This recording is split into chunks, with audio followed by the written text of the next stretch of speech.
and then we'll jump in.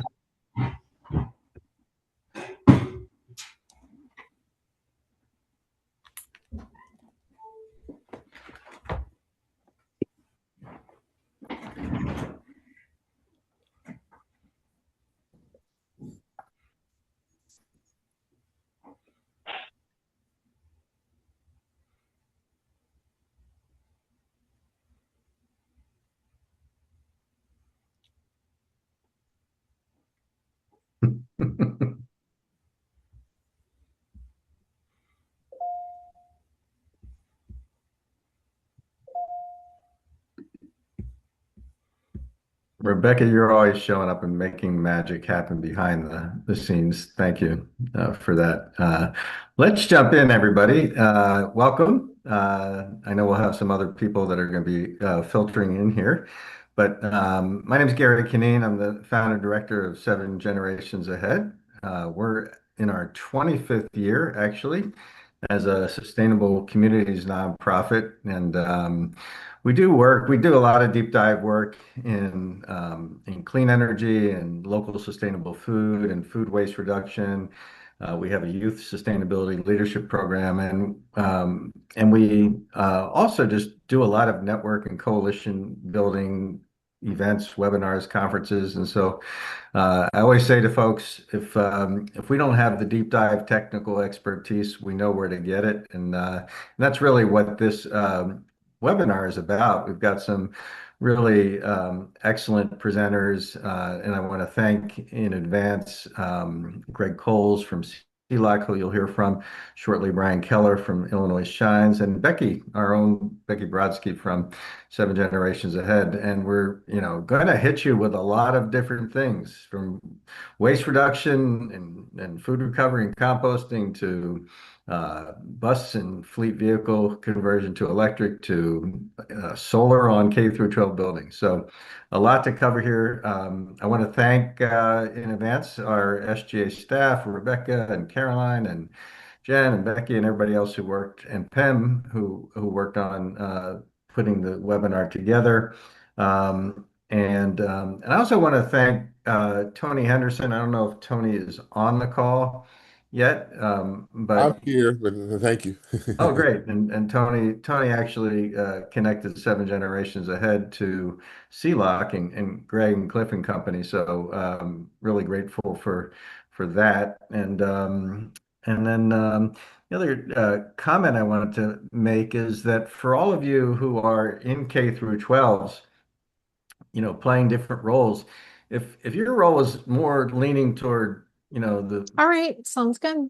whoops, if your role is leaning more toward the food side or the waste side, and you have colleagues who are working more on the energy and building side, please, if you're comfortable, give us their contact information. We'll get them on this list, or you can, send a note to us. You can drop it in the chat even, because we're going to continue to do webinars that are really zoning in on clean energy and solar, battery storage, EVs, all sorts of things, and our waste and food work as well. So just want to invite you to do that. So it's again our privilege to have our presenters. I want to introduce to you Brian Keller with the Illinois Shines program, and we'll get things started. We'll kind of just run through the presentations, about 12 to 15 minutes each, and then we'll save some time at the very end of the webinar for questions across the board. So Brian, you're on. Well, thank you very much, and good afternoon, everyone. I'm here today to representing the Illinois Shines Solar Program as the team's public schools sector strategist. So essentially, my role is to make sure that I'm networking with, communicating with schools and school districts, as well as any other industry professionals that cross paths with schools, so they know that the Illinois Shine program is around, and what the benefits are and how to take advantage of those benefits. Quick little agenda today, just because, I'm running through 15 minutes worth. So I'll start with a brief overview, get into ways that project planning can get going, as well as ending with some additional resources we have to offer as well. All right. So to start things off with our overview of the program, it's important for me to mention the Illinois Power Agency. So for those of you who may not be familiar with the Illinois Power Agency, it was an agency established back in 2007, where its duty is to plan procurement of reliable, efficient, and cost-effective electricity for the state of Illinois. So why is this is important and why I mention it is because the Illinois Power Agency is the overarching, planner or administrator of the Illinois Shines program. So I work on the team that's day to day with the Illinois Shines program, but ultimately the Illinois Power Agency is the ones that are in charge and are responsible for making sure that the program is successful and delivering everything that it promises. So wanted to shout out to the Illinois Power Agency really quick. So basically it brings us to Illinois Shines, which Shines, the state administered incentive program. So where that state administered portion comes in is the Illinois Power Agency. And our goal is to encourage the development of solar projects and offer incentives to help offset those development costs. So overall, the program is designed to support the state's renewable energy goals. Illinois, we're lucky to live in Illinois in a lot of ways, but one of those ways is very aggressive and proactive legislation around renewable energy. The program also fosters a smooth purchase process of the renewable energy credits that are produced by these projects. So that's really where the incentives come in, is the value flow back of the utilities purchasing those renewable energy credits produced by your solar project. That money goes back to the schools, and that's where kind of those additional incentive dollars come from. And ultimately, yeah, those incentives are here to offset project development costs. Something good to bring up just because we are only a mere 2 weeks away from June 1st, but Illinois' newest legislation it will be taking effect on June 1st. That is the Clean and Reliable Grid Affordability Act, or I've been hearing SURGA for the most part for short. And there will be a key change to the public schools category within Illinois Shines because of this new legislation. And that big change is shifting from what's currently a 20-year renewable energy credit contract to a 15-year structure of that renewable energy credit contract. So basically, what that means is currently with the 20-year contract, that rec value is paid out evenly across those 20 years. Whereas with this new 15-year structure that will be available for schools starting June 1st, it is a more front-loaded value payout versus the 20 years. So for the first, once the project is energized, essentially up and running, connected to the grid, 50%, that's 50, the first half of that renewable energy contract value will be paid up front. And then for the remaining 6 years, the additional 50% will be paid out over the, evenly throughout those 6 years. So instead of having to wait till year 15 to see all of those rec contract values to be paid off, the first half comes up front, and then the remaining half comes within the first 6 years. So it's a much more front-loaded approach, more money in your pocket quicker, and speeding up that payoff period. Some benefits of specifically choosing Illinois Shines to move forward with your solar project. As I've mentioned, the financial incentives that are offered, the approved vendors that work within our program have to go through approval, and we monitor their compliance as well. So we're definitely pre-vetting and making sure that companies that work within our program are producing good quality customer service. We have additional educational resources as well as a consumer protection team to support the customers, as well as offering some equity opportunities for the contractors, workforce, and the surrounding community. I'm going to focus in on two of those benefits specifically and go into a little bit more detail. So, first one is the approval and compliance of the approved vendors. So, in order for your project to qualify within Illinois Shines, you must use one of the approved vendors within our network. Now, that being said, there are hundreds of approved vendors, so it's easy to find one and easy to choose. But just to kind of reassure you, in order to become an approved vendor in our program, there's a 4 to 6 week approval process. So it's not just simply sign a form and you're in. There's vetting and background and making sure that their licenses are up to date, their insurance is up to date, all those important factors. These AVs must renew their status each year, so they're up to date with any changes or improvements with the program because every year they're re-upping as well. We also offer a mentorship program to help new approved vendors get up to speed quickly and learn the program better and faster so that they're successful from an early portion of their participation, as well as a program violations report. So any violations from AVs get documented and published to the public so that everyone can see if there's companies that have had more issues than others. Second, we have our customer protection support team. That is a team specifically set up to help customers. So in this example would be the schools and school districts specifically. If for some reason you do get stranded by the company you're working with, economics happen and strategy changes happen. So sometimes customers are left stranded by the original company they were working with, excuse me. We do have a specific process in place to get you back up, paired up with an AV and get that project moving forward again. We also have a customer protection working group so that customers can call in on a monthly call and hear stories from other customers and share their stories and learn from those experiences, as well as lastly, this consumer complaint report. So similarly, if there are any complaints from the customer level, those complaints are documented and published into a public report so that everyone can see how companies are performing.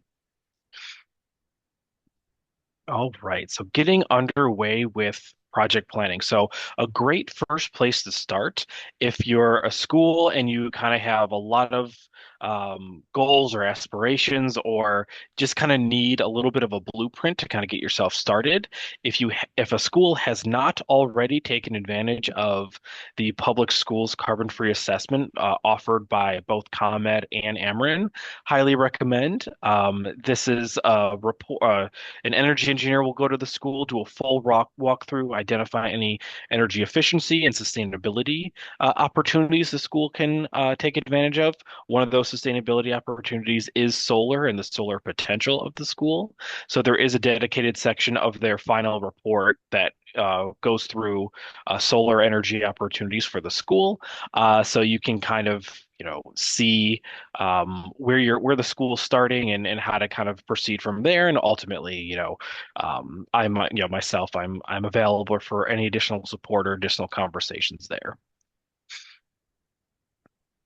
There are also a few different solar financing types. So obviously, solar projects are often quite expensive, and schools don't necessarily have all that capital on hand up front. So there's a few different creative ways to approach a project and help finance it. One is simply just purchasing it up front. So whether it's having all that capital available or financing with a loan, there's some advantages to owning the equipment and the full scale of the project completely. And then, but if that's not a good option for you, then you can lease the project. So basically making monthly rent payments, so to speak, to the solar vendor who basically owns the equipment and is responsible for all the maintenance and upkeep of that equipment as well.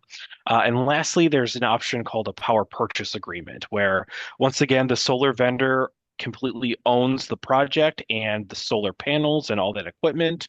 And the school just has a pre-negotiated energy rate. So all of the energy that is produced by the solar panels is purchased back by the school at a lower rate than they would be purchasing electricity from the utility. So there's a good way to save energy and save money right away, while also with the purchase power agreement, it eliminates the upfront cost of the project because all of that is taken on by that solar developer that is selling the energy back to the school. All right, I have a quick example here of a school on the eastern side of Illinois. They move forward with a ground-mounted solar project. So instead of using their roof, they use surrounding land owned by the school to install the solar panels. They also went forward with a purchase power agreement. So they had zero upfront costs and a 5-year agreement with the solar developer who would, sold back that energy at a lower rate that allowed the school to save $23,000 annually from, reduced cost in their electricity. So yes, so this school was very happy with that plan, and it worked best for them. But next, I have another example. So this is an example where, kind of looking into the future a little bit with this 15-year rec contract structure that will be available starting June 1st. So this school, the reason they were able to take advantage of the 15-year contract previously is because they, instead of going through the public schools category, they ended up going through the large project category. So some pros and cons to that, but in this case, it worked out well for this school because they were really looking for that 15-year contract structure. So this school, they stacked a couple different incentives that were available to them. So not only the incentives through Illinois Shines, but they also included some incentives from their utility. In their case, it was Ameren. And they also took advantage of elective pay, which was a federal incentive available to them. All those incentives stacked up together ended up reducing their costs by 51%, making the project a no-brainer. So they were able to basically, cut their project costs in half in year one, and then continue to receive, both savings from the electricity costs and also some of that front-loaded renewable energy credit value payout in those first 6 years.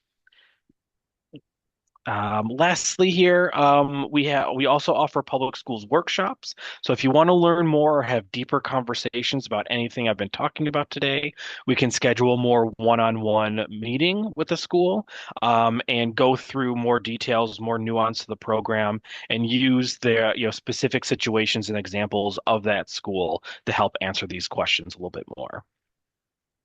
And then I'm just wrapping up here with some additional financing opportunities. So, like I mentioned in that one case study, any and every incentive and grant available to schools can be included with and kind of built upon all of the incentives offered through Illinois Shines. They don't conflict with each other. So, any money out there that you can grab and take advantage of, do so and stack it all together. So, there are some federal, state, and other utility incentives out there to look into as well.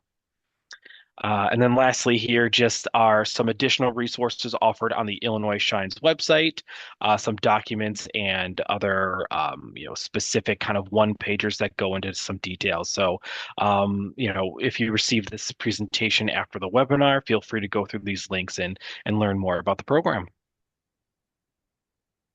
There's my contact information, so feel free to reach out with any questions. And I'm all set. We can pass it on to our next speaker. All righty. Thank you so much, Brian. And folks, if you have, we will have some verbal Q&A time at the end of all three presentations. But if you have some immediate questions for Brian, please drop them in the chat. And Brian, if you're able to respond to those, that would be great. Now I want to turn it over. We going from solar to EVs, and I want to introduce Greg Coles, who's the CEO of and founder of CLOC. And Greg, we're excited to have you here. Thank you.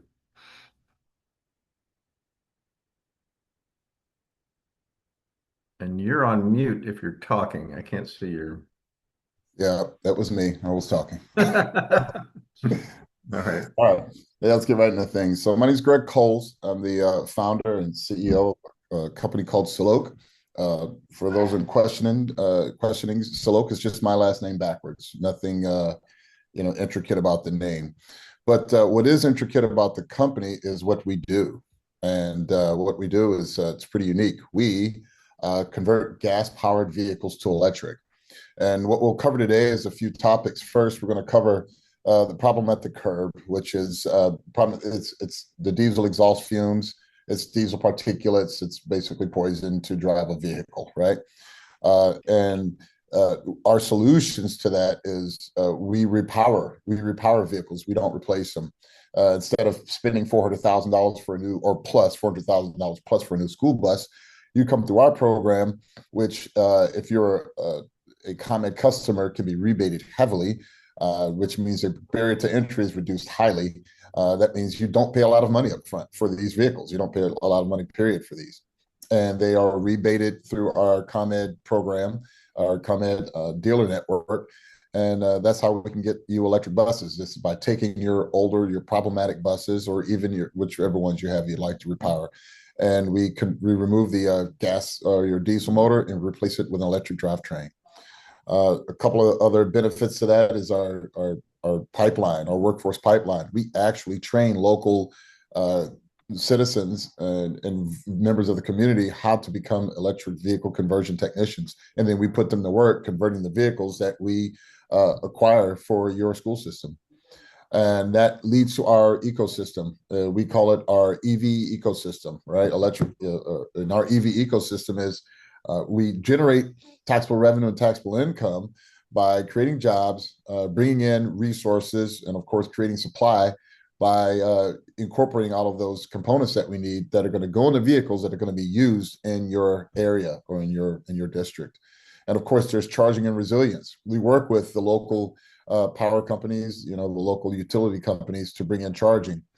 Fun fact, our vehicles do not need heavy utility to operate, meaning a lot of times you hear about electric vehicles and you think you have to bring in 100 gigawatts of power or kilovolts of power to make these things operate. Our vehicles run on what you call level 2 charging, and under level 2 charging, our vehicles they basically charge off of basically the same amount of power as a clothes dryer. So that's just a fun fact. Of course, also district, what we call our pilot district, which is our next steps, and that's how we can talk about how to make this work for you.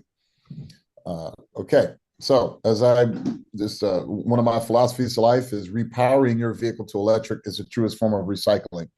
To take your vehicle and convert it to electric is the truest form of saving. Instead of sending your older vehicle out and then bringing another vehicle in, and of course using raw materials from the earth, how about we just reuse what we have? We bring to life what we've already possessed.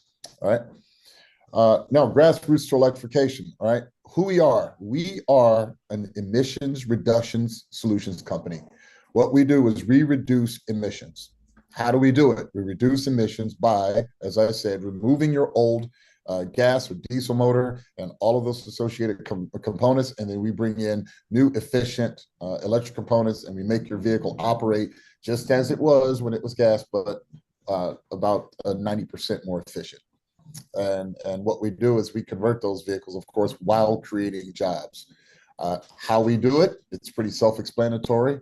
We take out the old components, and we also create training and jobs while we do that, because there has to be a concerted amount of labor to participate into the program so that we can scale and meet each school district's or all of the school districts' needs who want to participate.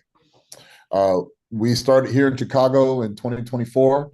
We quickly became established. We have a facility on Trip Road here in about 7 minutes from Midway.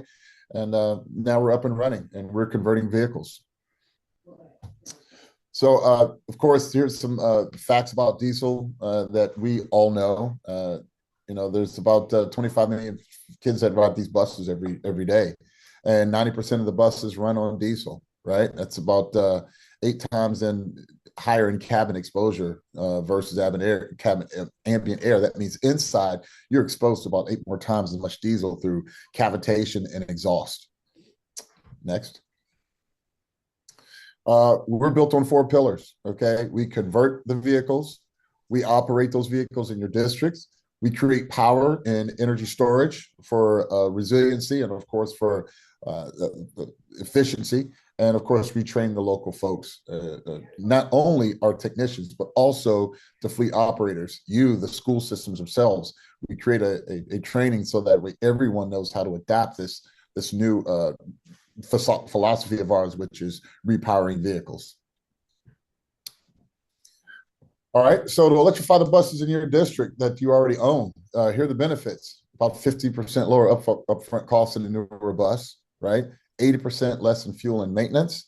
And about the time is about 12 weeks. We're looking at about a 3-month turnaround. And you have now an electric fleet.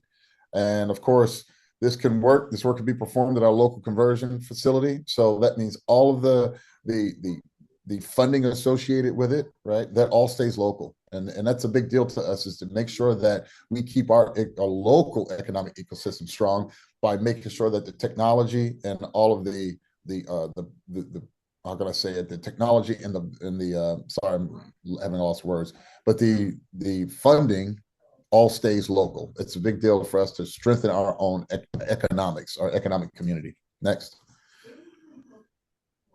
So this is our facility here in Tripp, on Tripp Road, and what we specialize in is, of course, the conversion, depot charging, battery energy storage, and grid resilience. Our battery energy storage leads to our grid resilience. We're kind of parallel within Illinois Shines, as making sure that our system operates on efficiency and operates on the same principle that Illinois Shines is focused on, which is it's about the resiliency, and that's what our whole program is built around. Next. These are some of the students that went through our program. These Fab 5 students here, these are the folks that they're top 5 students. We sent them to a facility in Michigan to get some of the best training on the planet from some of the top engineers in the world. And it was with Martin Technologies, who supports every program from Nissan all the way to the president's limousines. They were actually trained under those engineers as to how to build a safe and a very capable and a very competitive vehicle on top of the program itself. So again, this is what we do. We assess what your needs are.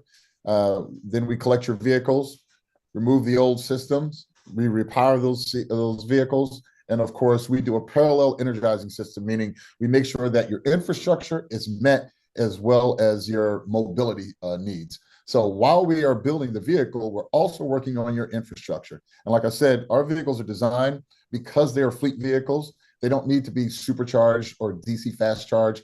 You can charge and run these vehicles on the same amount of energy that a clothes dryer would run off, which is about 220 volts at 40 amps.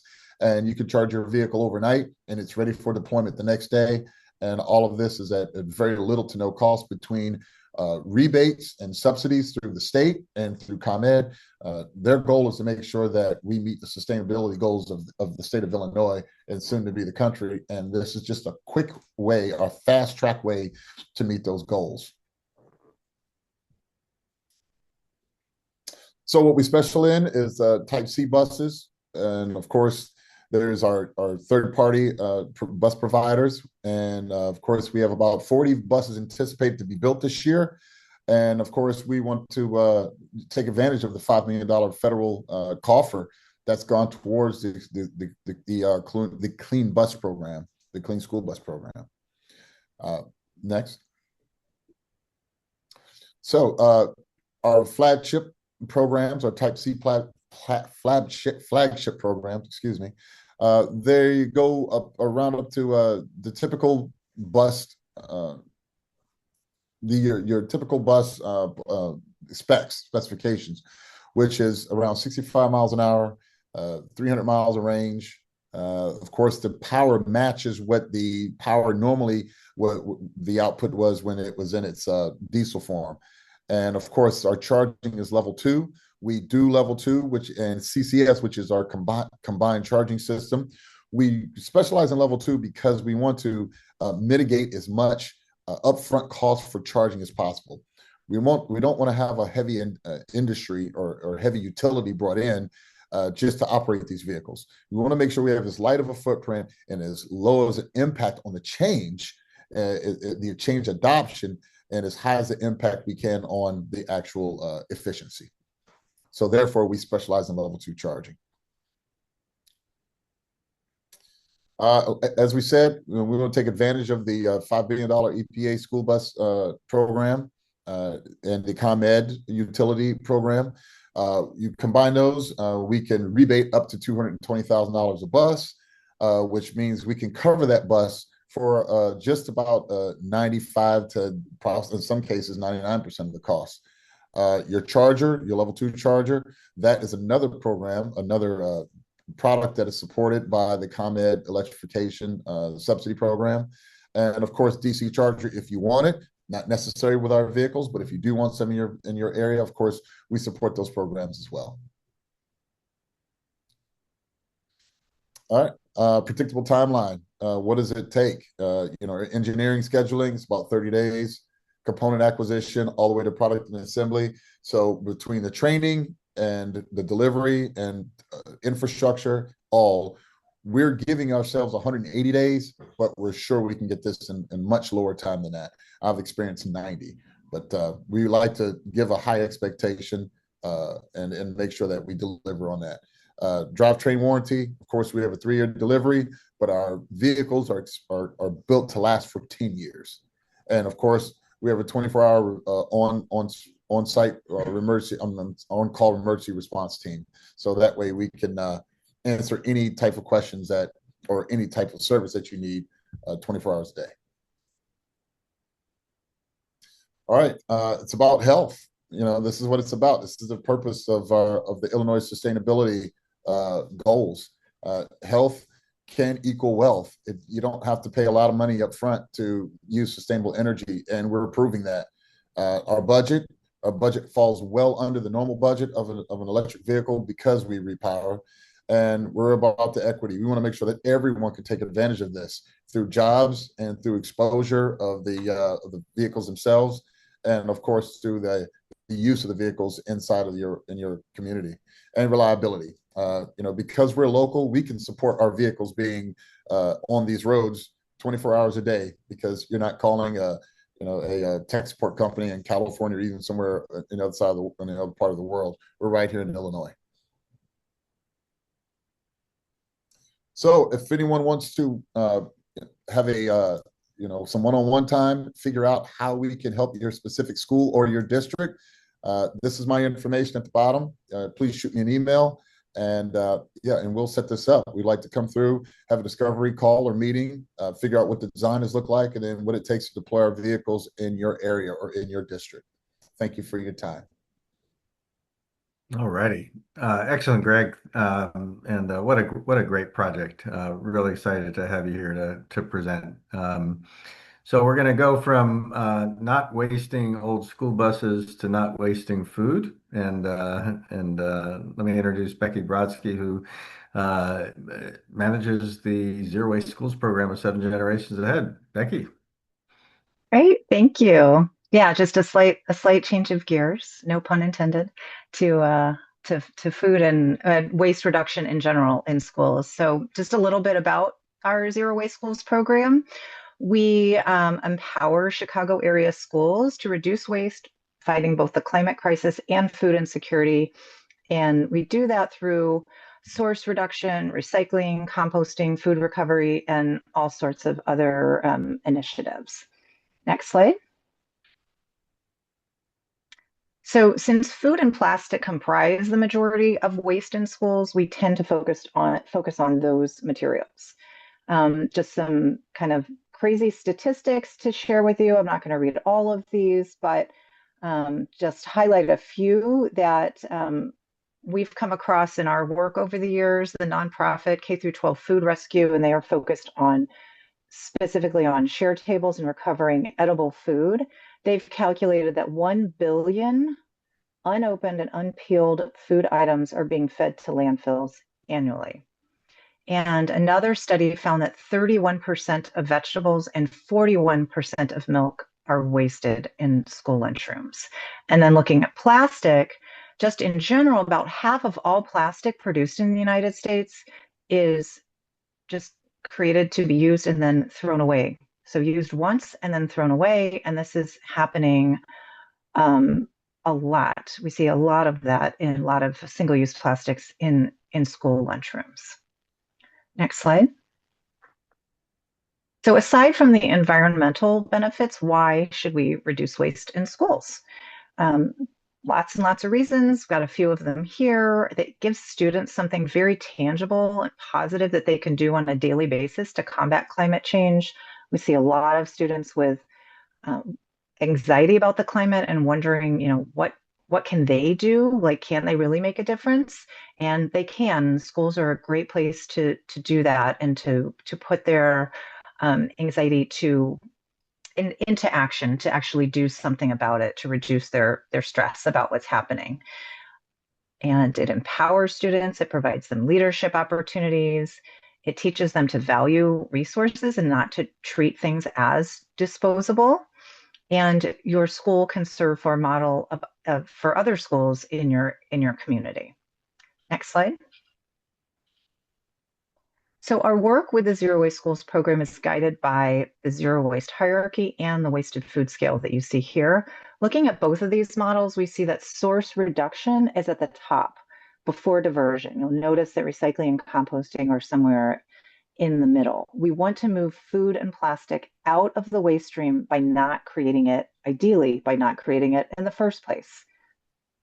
Next slide. So our process is kind of varies from school to school, but I'll just give you a little bit, kind of an example of how we work with schools. We really focus on kitchens and lunchrooms, since that is where the majority of waste in schools occurs. And we can help schools analyze their kitchen and lunchroom practices by first completing a very detailed evaluation that will ask a lot of questions, and various people kind of in the school will answer their portion, whatever's applicable to their role. And then the results of this assessment will help schools identify where to focus their efforts and determine which strategies will be the most impactful. We can also help identify which staff need to be involved and provide logistical support for implementation of the chosen strategies. Next slide. So another good way for schools to get started and to identify strategies that they can address in their school to reduce waste is to conduct a waste audit. So as you can see from this pie chart, this is from a high school waste audit that we conducted with students a couple months ago. And as you can see from these results, the majority of the waste that we measured was wasted food.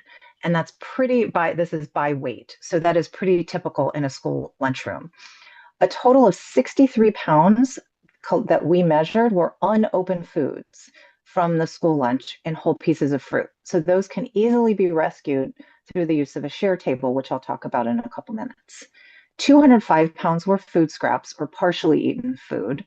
So when we see results like this, we work to figure out why so much food is being wasted. So we like to go upstream into the kitchen, into the serving line, and see what's happening. And then, we'll try to get to the root cause, again, looking at prevention before diversion. Next slide. So first, we'll look at some ways to prevent waste from occurring in the first place.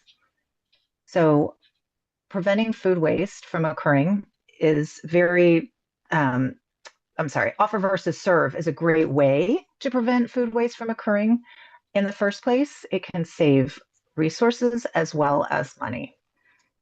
And offer versus serve is an ideal way to prevent edible food waste, so to prevent perfectly good food from going to waste. Offer versus serve, or otherwise known as OVS, says that for schools that participate in the National School Lunch Program, students must be offered at least 5 items, but they only need to take 3. and one of those must be a fruit or a vegetable.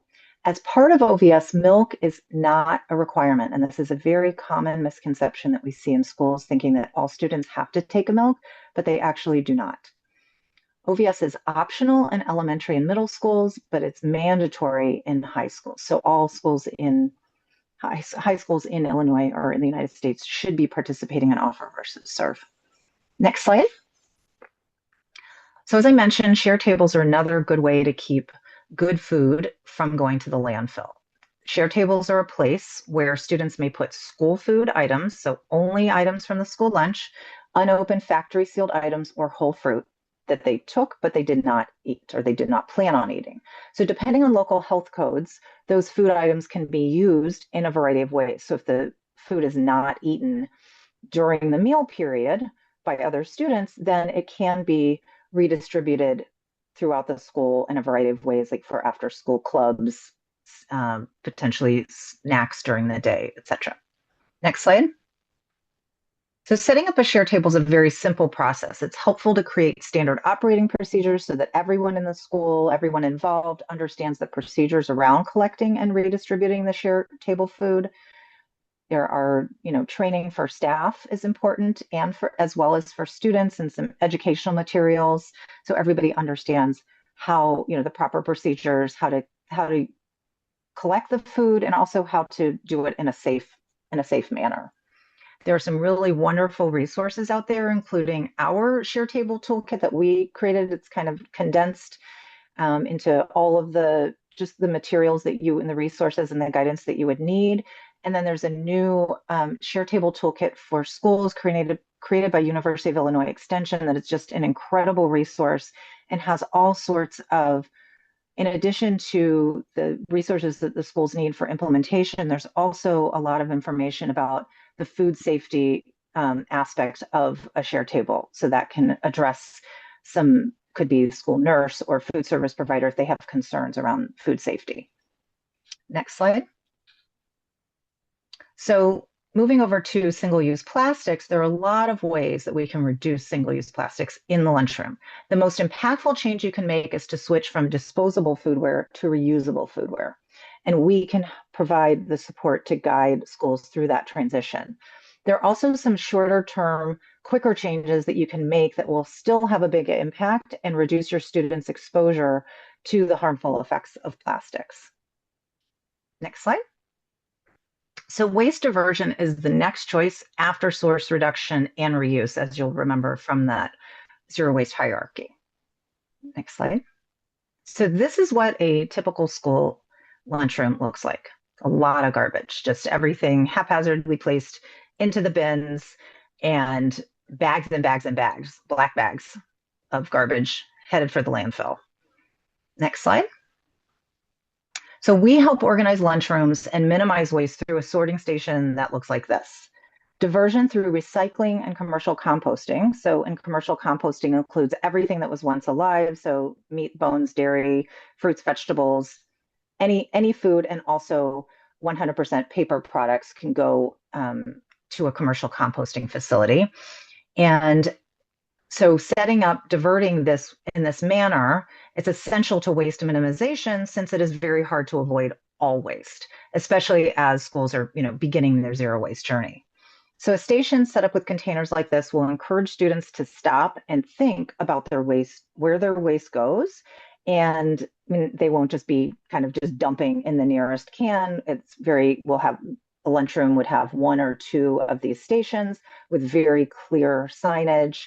And a station like this will typically divert, or used properly, divert 80 to 90% of lunchroom waste. So 90% of all that waste that was in the garbage cans that you saw can actually be kept out of the landfill through the use of a share table, diverting liquids, recycling, and composting your food scraps. Next slide. So we can support schools with all of the necessary steps to set up a commercial composting program, including helping them identify a hauler, provide them support with help coordinating hauling. We provide all the lists that you saw for the bins that you would need. We can provide signs, etc., all of the details you need to set up your program. Next slide.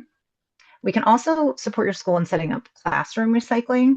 We can advise on the supplies you need, which are very minimal, as you see here, and supply some guidance on the best options for your particular school on how to collect the recycling, because it looks different at every school. Next slide. So making sure that your food service is on board and is also an active participant in reducing waste is essential. Here are just a few of the ways to work with your food service provider to minimize waste.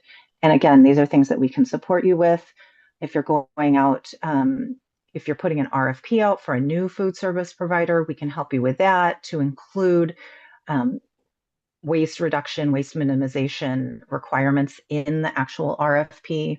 We can help you look at your serving methods, again, like offer versus serve, foodware procurement, tracking and measuring food waste, especially in the kitchen, and even sharing student surveys that can help inform menu planning.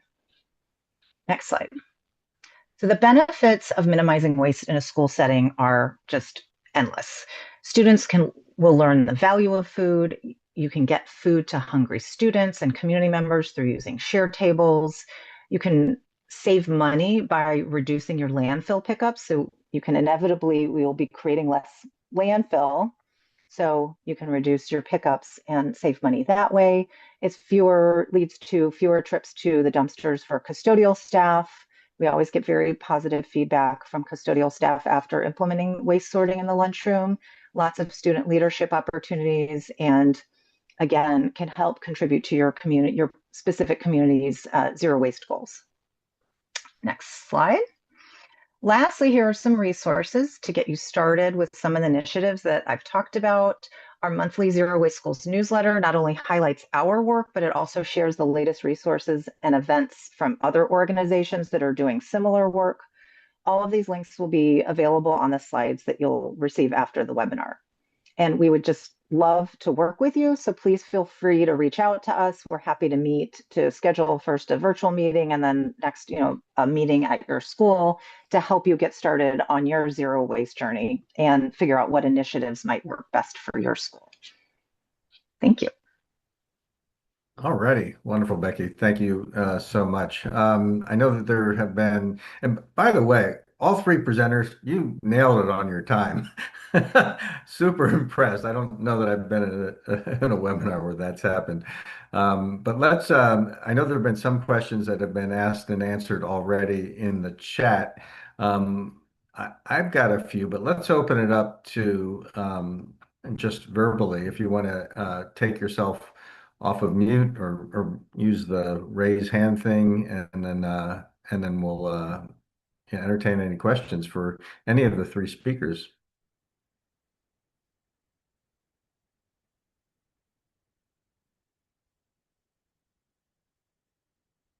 All right. Then I'm going to be not shy and ask a few questions. Brian, I'm wondering, for the Illinois Shines program, have you come across any bridge grant or bridge loan opportunities for school districts that don't have that upfront capital? Anything in addition to what your program offers that you've uncovered?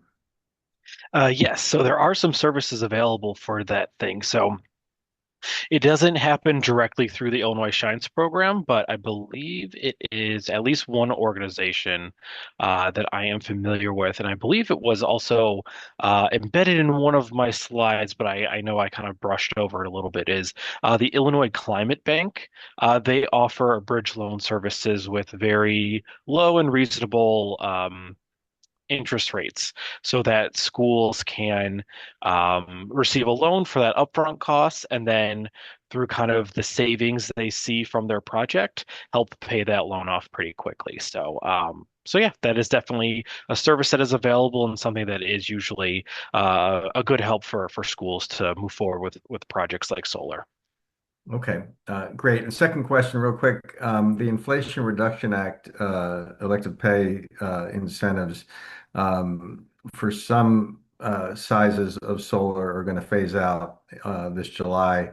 But do you anticipate that schools will continue to be able to take advantage of that moving forward? Yeah, so I do believe that kind of how those incentives are kind of fading away is there is kind of an upcoming deadline on July 1st that I believe it's you have to have at least 5% of your project paid for by prior to July 1st in order to have like a 2-year timeline to finish the solar project and then receive the elective pay incentive. If you're unable to accomplish that by July 1st, it still is available to kind of apply for or qualify for. It just shortens your time period for your project to be completed by. So I myself, I'm not a super, specific expert on that, but I do know folks at the Illinois Power Agency who are. So anybody on this webinar interested in learning more, I can definitely, one, provide more information, and two, provide even an introduction to that team to have more of a one-on-one conversation on the specifics of the elective pay incentive and what deadlines and requirements are quickly approaching. Okay, great. Thank you. And Greg, how long will the ComEd beneficial electrification funding last that supports your conversions? That was my first question. Yeah, the program goes through 2028. Okay. And then you mentioned some level of scope or scale that you have. I think you said 40 or 50 buses. Can you share any details about any expansion plans that you have, or is that premature? No, no, no. Well, so yeah, we plan on expanding to roughly 80 buses per year. And this is when we develop. So we're in plans to develop our new facility. We're actually in property acquisition phase now to open up a facility that can accommodate about three sides of capacity that we have now. And that means we can hire, of course, three times as many more people, and of course, plan out our capabilities for three times the size of or three times the inventory of what we're doing now. So that's our future plans. And of course, it's not just at this location. We're not here or there. We're here and there. So where we see the need and where we see the most traction will be acquired, then we would, because we are developing these facilities called micro conversion facilities. That means it's not like you're building a heavy, huge factory with heavy capex. It doesn't take a lot of money because we're just repowering what we're doing instead of bringing in robots and manufacturing equipment. So that means we can pop up these micro conversion facilities all around the country, or especially all around the state where needed. Okay, great. And actually, I had one more question just on the workforce component. I think you mentioned that you have different levels of workforce training. In a nutshell, can you talk a little bit about that? Just sort of what the detail, Yeah. Yeah, so there are four levels to EVC techs. They're levels 1 through 4. They get of course, exponentially more intricate as you go higher in levels. But we've done this. The reason we designed the four levels is so that everyone can have a paycheck, everyone can participate.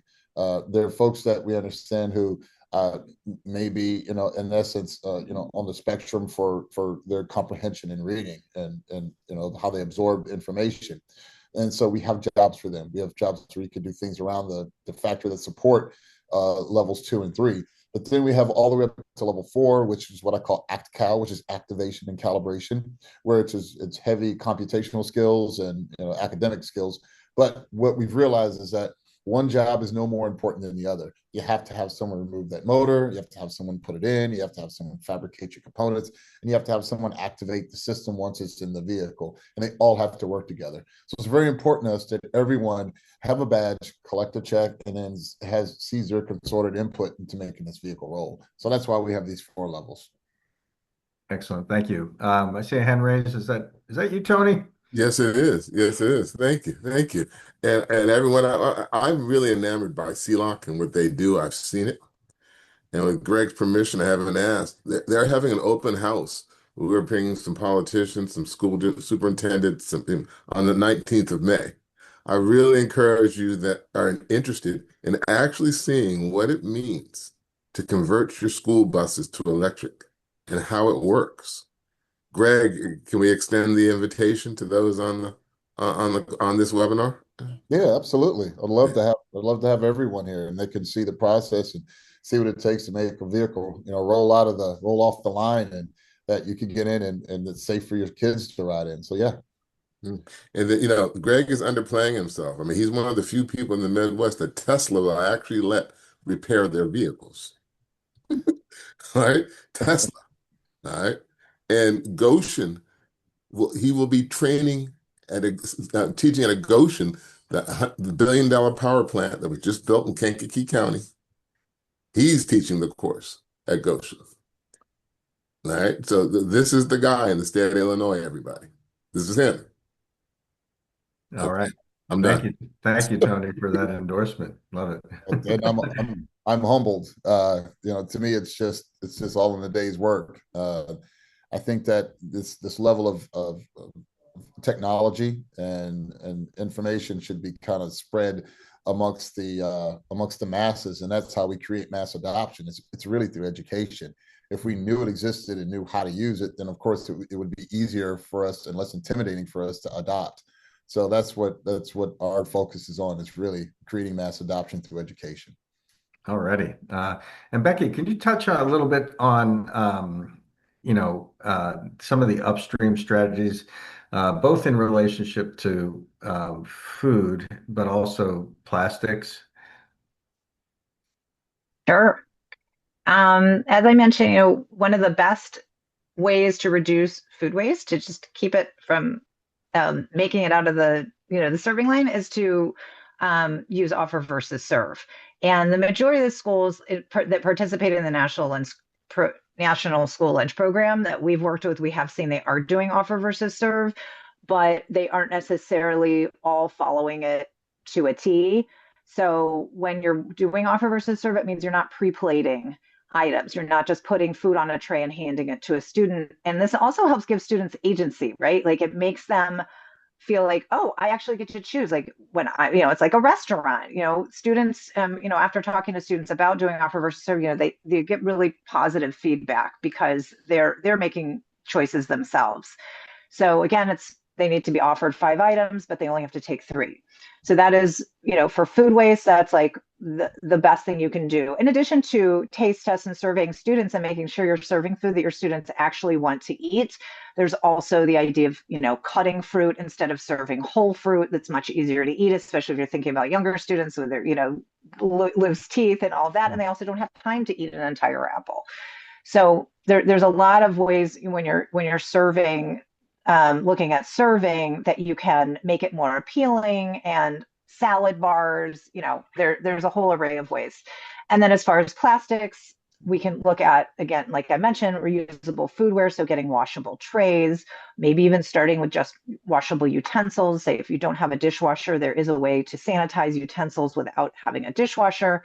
Bulk dispensers, so to move away from all of those tiny ketchup packets, and getting bulk condiment dispensers, and even just bulk napkin dispensers we've seen, and bulk utensils, because a lot of schools are still using the sport packet, the packets that have everything in them. So a student who wants a napkin is forced to take an entire package, with a fork and even potentially a straw. So if we have obviously individual forks, we're avoiding that wrapping, and students can just take what they need. And another thing Right. that a lot of schools don't think about, one more, sorry, I got a really good thing, is um, having hand finger food lunch days. So avoiding the utensils altogether, and even just working that into your menu, so that you're not even given the utensils. Sorry, I was on a Thank you. roll. Thank you. I know you could go on forever. I think our other speakers could as well, but I want to Yes, and it's thank one. thank the three of you for your presentation. And again, thanks to Rebecca and the SJ staff behind the scenes for helping to coordinate this event. And I do want to say a quick commercial. We're doing a little happy hour, 7 generations ahead. We're in our 25th anniversary on June 30th at Haymarket Pub and Brewery from 4:30 to 6:30. We'll hopefully get all of your email addresses and make sure you get an invitation. But it's really targeted toward folks that we're working with in the energy and waste sectors, in addition to other folks too. And again, for the K through 12s, if you have other contacts you want us to put on our mailing list, we'll be doing other webinars covering all the topics. And so, thanks again, everybody. Have a wonderful afternoon, and we'll see you soon. Bye bye.